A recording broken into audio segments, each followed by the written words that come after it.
Este año será el definitivo para la sentencia de los ejecutivos de Chiquita Brands por su pacto con las AUC, que en el país se investiga desde el año 2002, que hace 4 está en juicio y que prescribirá a mediados de este año. La DIAN de Colombia abrió un expediente por el soborno que Chiquita pagó en el gobierno Samper para conseguir que su bodega en Turbo pudiera convertirse en la primera zona franca especial aduanera de Colombia, pero no encontró responsables. En octubre de 2001, la Securities and Exchange Commission, SEC, le impuso a Banadex, la filial de Chiquita en Colombia, una multa por pagar el soborno y la DIAN dijo que ahora sí iba a investigar. Si en algún momento se amerita, con pruebas contundentes, revisar la propia actuación de la administración, lo haremos. Pero en noviembre siguiente, Carlos Castaño comenzó a ingresar el arsenal de las futuras Autodefensas Unidas de Colombia por el puerto de Chiquita en Turbo, en el barco Waterloo, cuyos puertos volvió a visitar Noticias 1 hace 22 años. Queríamos hacer una operación en el sentido de cargar todos los fusiles con ubicadores satelitales para ver cuál es el destino de esa arma. Yo creo que los que estaban manejando el tema de repente se dieron cuenta de esa situación y por eso yo creo que no se pudo hacer más la operación no se pudo continuar. Ambos coinciden en que la confesión pública de Castaño era una maniobra para evitar que a las AUC le llegaran las armas con GPS de la CIA. Y por ellos convocaron junto con Guatemala y Estados Unidos una investigación de la OEA, que ni siquiera mencionó al general colombiano que hizo la maniobra ni a la bananera dueña del puerto de Turbo, donde se desembarcaron las armas. Aunque para las autoridades de Nicaragua y Panamá era claro que Chiquita había sido consciente de su embarque de armas, tanto la OEA como la Fiscalía colombiana declararon a los ejecutivos exentos de culpa en el caso Waterloo. Pero en el juicio a sus ejecutivos aparecieron constancias de que este no fue el único embarque de armas que descargó las AUC en ese puerto. También por un tema de un armamento que entró la organización y yo era la persona, un señor Humberto Agredo y yo éramos las personas encargadas o designadas por parte de Carlos Castaño para manejar ese tema. Entonces ellos eran ese armamento venía camuflado en unos bultos de urea, ya que era un insumo que vendían en Bulgaria y que se consumía mucho en la región de Urabá, o se consume mucho. Freddy Rendón, alias el alemán, explicó además que otros embarques de arma habían llegado a través de El Zungo, el puerto de Chiquita, para su propio proceso en Justicia y Paz, del que no se hicieron traslados hacia el expediente contra los ejecutivos de Chiquita. Sobre la manera como se finiquitó la estrategia, Freddy Rendón Herrera, alias el alemán, indicó que les correspondió cancelar a los funcionarios de la DIAN encargados de realizar la inspección a los contenedores 150 millones de pesos, y ello dio génesis al adelantamiento de una investigación penal en contra de dichos servidores públicos. Pero de los 3.500 fusiles AK-47 más los contrabandeados en bultos de urea, sobrarían por lo menos 3.000, asignándole uno a cada combatiente que tuvo ese grupo. El resto fue distribuido en todo el país, como más tarde, en mayo de este año, dijo Daniel Antonio Úsua, más conocido como Otto, quien asumió el mando del Clan del Golfo tras el final de la Casa Castaño. El bloque Centauros, ¿de dónde conseguía armas? Usted respondió, las armas pues la mayor parte vino de Urabá, pero aquí en Bogotá también compraban, pues ya las compraban, le bajaban armas a uno allá abajo al llano, municiones de aquí de Bogotá. Es decir, que hay evidencias judiciales de que las armas que fueron descargadas en el puerto de Chiquita fueron utilizadas en zonas tan distantes como la masacre de Mapiripán.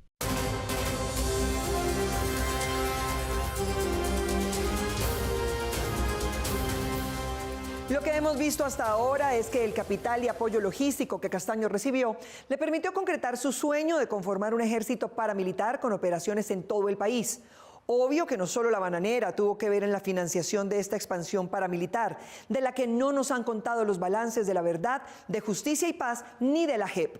El bloque bananero que se creó con los aportes de Chiquita Brands a la Casa Castaño fue la matriz del bloque norte de las AUC, que extendió los tentáculos de su organización narcoterrorista hasta Valledupar y de los bloques de las AUC de los Llanos Orientales.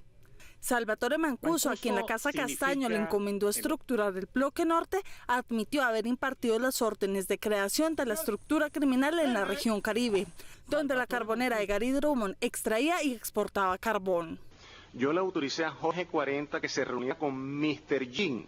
Mr. Jean era un señor norteamericano, jefe de seguridad de Drummond, que trabajaba, decía, con la CIA. Se reunió con Jorge 40 en la Sierra Nevada de Santa Mata, con previa autorización que yo le doy para que se reuniera con él, para explorar este tema de la financiación de Drummond a la autodefensa por brindarle seguridad y por los beneficios que estaban recibiendo porque no dinamitaban la línea del ferrocarril, por el transporte de la tractomula, todas las cosas que se estaban dando. Daniel Rendón Herrera, alias Don Mario, recibió órdenes de la misma estructura criminal para crear el bloque Centauros con los aliados de la Casa Castaño en los Llanos Orientales y repitió el procedimiento con la petrolera anglo-francesa Perenco, que entre 1996 y 2005 le habría hecho aportes a los paramilitares. Esta era la que nos colaboraba con 25 millones, 20 mensuales, 20 millones, y nos daba 25, 30 tambores de combustible mensuales también. Los paramilitares tenían financiación absoluta de sus gastos de transporte con el aporte de una sola petrolera.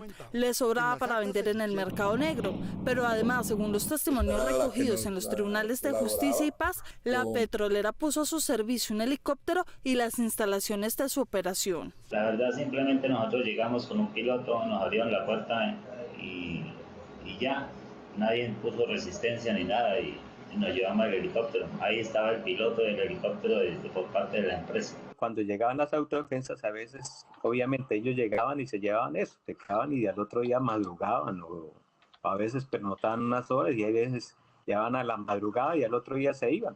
En los Llanos Orientales, su acción emblemática fue la masacre de Mapiripán Meta de 1997, que tenía por objeto crear el terror en toda la región. En la costa caribe se pactó desde el principio que se le entregaría la administración del casino de trabajadores a un contratista, que a su vez se encargaría de transferir los pagos a la estructura de la SAUC. Sí, Drummond financiaba las autodefensas por medio de los financieros. Financiero en ese estaba el señor alias El Canoso, el señor Javier López y el señor Manuel Gutiérrez, que eran los financieros del Frente Juan Andrés Álvarez. El empresario resultó ser Jaime Blanco Maya, hermano del médico Ángel Maya Daza, asesinado en 2015 cuando se investigaban sus acciones para poner a disposición de la Casa Castaño el hospital público a su cargo en Valledupar. El señor Drummond estaba al tanto de estos temas. Maya Blanco inicialmente fue condenado por el asesinato de 3 sindicalistas, Gustavo Soler, Balmore Locarno y Víctor Orcasita, pero desde el principio aparecieron evidencias del papel que en los crímenes habrían jugado el dueño de la empresa, Gary Drummond, y el exagente de la CIA en Colombia, Jim Atkins. Se movió todo el tema del contrato, y es una persona con mucho poder en la multinacional, era un gringo, que había sido CIA, el señor Jim Atkins. Él era, digamos, el jefe mundial de seguridad de Drummond y venía a Colombia a darle seguridad a los expatriados, o sea, a los extranjeros que estaban en el país. Él es una persona que durante toda su vida en la CIA siempre trabajó con grupos de derecha. Junto con Blanco Maya fueron sentenciados otros 2 subalternos de Gary Drummond, que fueron delatados por paramilitares en Justicia y Paz. Porque estas personas trabajaban dentro del casino. O sea, el señor Jaime Blanco era el dueño del casino.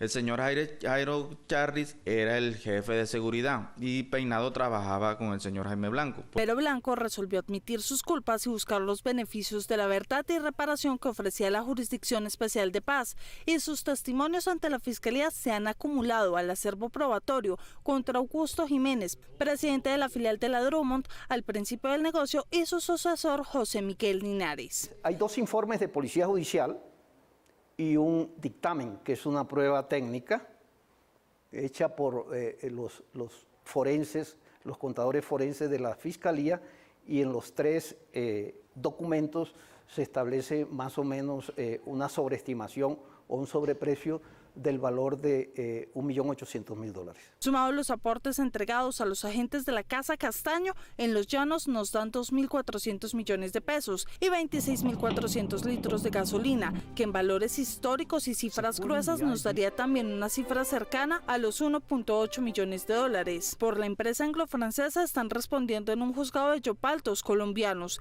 el exgerente de distrito de la petrolera Antenor Sarmiento y su supervisor de tierras Ramiro Pinzón. Y en Bogotá responden los también colombianos de la Drummond, Jiménez y Linares, teóricamente, porque el inicio de su juicio se ha aplazado consecutivamente.